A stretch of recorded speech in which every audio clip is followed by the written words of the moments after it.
The second behavioral challenge that we're going to look at is autism. And the definition of autism is that it is a neurodevelopmental disorder and it affects how the brain processes information. So, if you think about there are some gaps in the brain where the neurons are not connecting. And it's not a learning disability. Oftentimes, people with autism are extremely bright and even gifted in their academic knowledge, but rather it is a disorder that affects um, people's ability to interact with each other. Students with autism often have a very difficult time making friends, making eye contact, communicating their needs, that kind of thing. They often have a difficult time with perseverance, of sticking to a task. They get easily frustrated and shut down. Often there are challenges with their executive functioning skills, just like we talked about with students with ADHD. And sensory input is a challenge in terms of they often are very sensitive to things that most people are not sensitive to. For example, smells.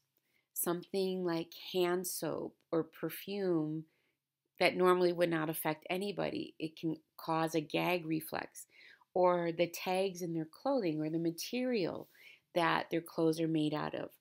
They are hypersensitive to that. And autism occurs on a spectrum. So you have students who are considered mildly autistic who you might not even necessarily know that they have autism. They're considered high functioning students. And then you have much more severe autism and students who have very high severe, sorry, that was redundant. Students who have very severe autism are considered low functioning. They sometimes will be nonverbal. And students who are on that end of the spectrum will not be in gen ed classrooms.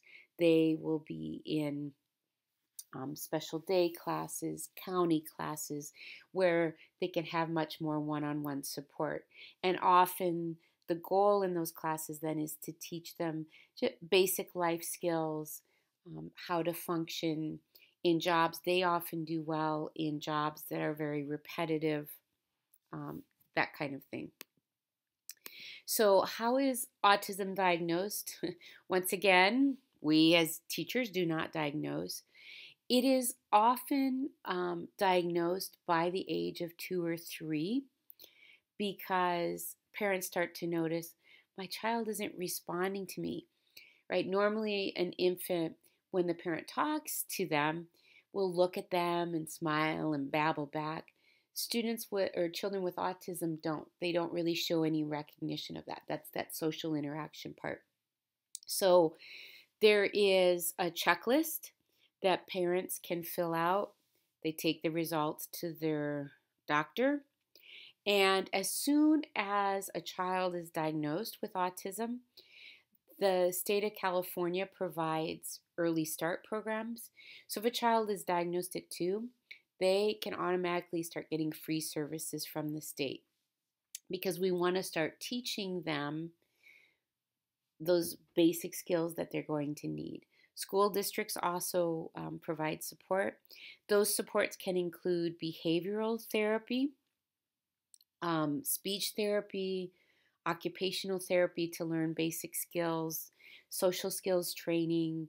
There are specialists that will come into the home to work with parents to help start at the younger the age that we start, providing additional support, the better off for the child with autism.